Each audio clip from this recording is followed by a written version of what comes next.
I'll tell you, I feel better right now than I intended to feel the whole weekend coming up. It is amazing. I have been doing a lot of stuff lately. And I'll tell you, I've been doing a lot of flying. And I want to tell you one of the greatest miracles I've ever heard tell of was the plane that was landing in the Hudson River. Yes. The Lord was in that thing. It had to be that way. Hey, did you hear what the pilot said on the black box as he was encountering the situation? He said, "Oh, there's birds out there." You know something? I had never started to get in my van to leave home, and my wife Ann come out and say, "You be careful going to Myrtle Beach. There are birds out there." But I love to fly. I'll tell you I do. It's just crashing and burning that worries me somewhat. And you know, flying is a negative thing because all they talk about before you take off is having a crash. Now here's the first announcement. I was taking off for Dallas 2 weeks ago, 2.5 weeks, at Raleigh, Durham, and here's the first announcement. The people who write these announcements are igmos. That's being a cross between being ignorant and a moron. Here's the first one. Even had a picture of this one. In the case, we have a water landing, emergency water landing. You can use your seat cushion. They're proud of that cushion. You can use it for a flotation device. Well, here I am flying from Raleigh, Durham to Dallas. I got the map out. There won't no ocean between those two towns. You know something? I said to myself, if they want to make me happy, give me a seat that'll bounce off a cotton field in Alabama. Now that'll work for me. Hey, here's the next announcement. In the unlikely event, everything is unlikely on there. In the unlikely event that we have any kind of emergency landing, what we want you to do, first of all, is to put your head between your legs. Wait a minute.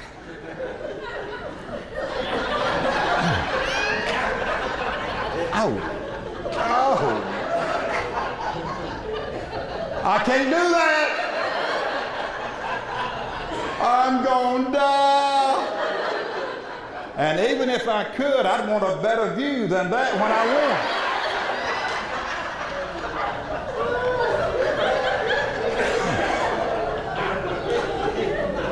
Hey, listen to this.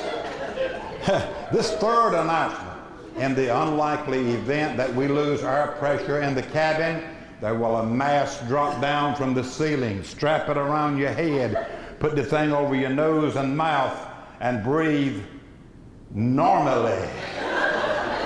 That's a word I don't understand. Picture this. Gerald is falling to the ground at 600 miles an hour to a certain death. There's no air in the cabin, and they want me to breathe normally. I want to tell you folks, I'm going to be sucking on that hose like a hippo at a marathon.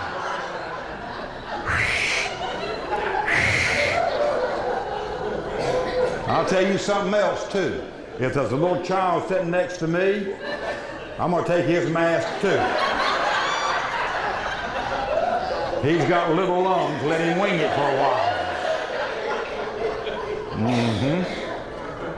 Exactly. I was flying over there in the Virgin Islands. Look, we was going to fly from St. Thomas to St. Croix. 20 minutes on a puddle jumper. Little plane. Here comes the pilot out of the plane with a big pen and a legal pad, asking everybody what they weighed. I suspected something right then. He got to me and he looked up and said, "Sir, what do you weigh?" I said, "That's personal, look at here. That's personal stuff." "Why you ask that?" "Well, you don't understand, sir.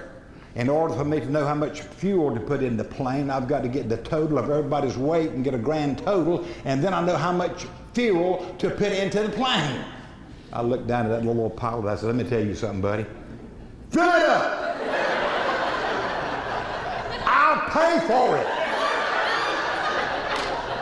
I weigh 612 pounds. Fill it up. Wouldn't you hate to lose your life in a plane crash because somebody lied about their weight? It would be terrible. And one other thing about flying. Many years ago, I was on what they called then TWA Airlines coming out of St. Louis. Back then, they rolled strong drinks down the aisle for those who wished to imbibe, and there was 3 men in front of me. The man on the aisle said, yes, I want a double bourbon on the rocks and make it fast. Been a rough day. And he asked the guy next to him in the middle, said, look, sir, what would you have to drink?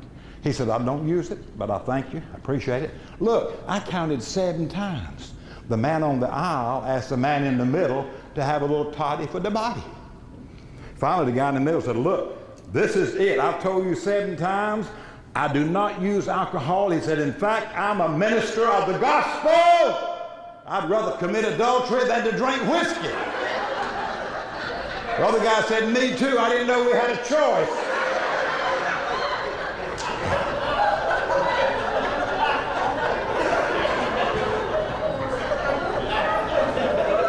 Chris, he was a music man like that. Well, look at here.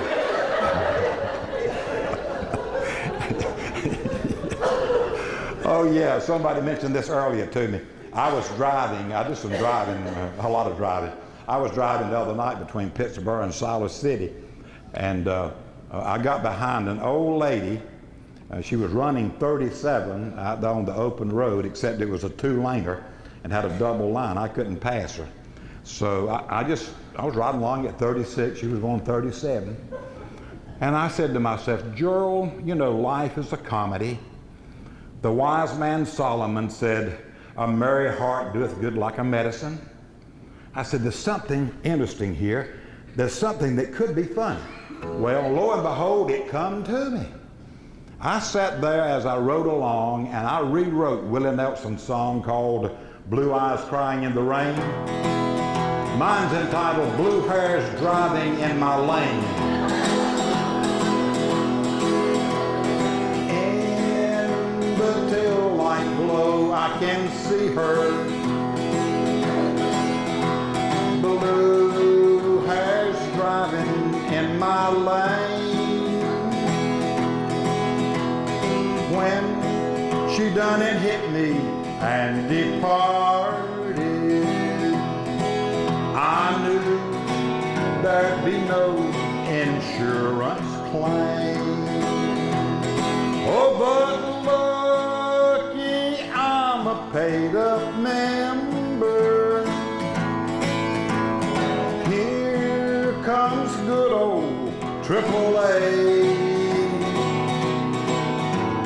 From the tow truck I remember.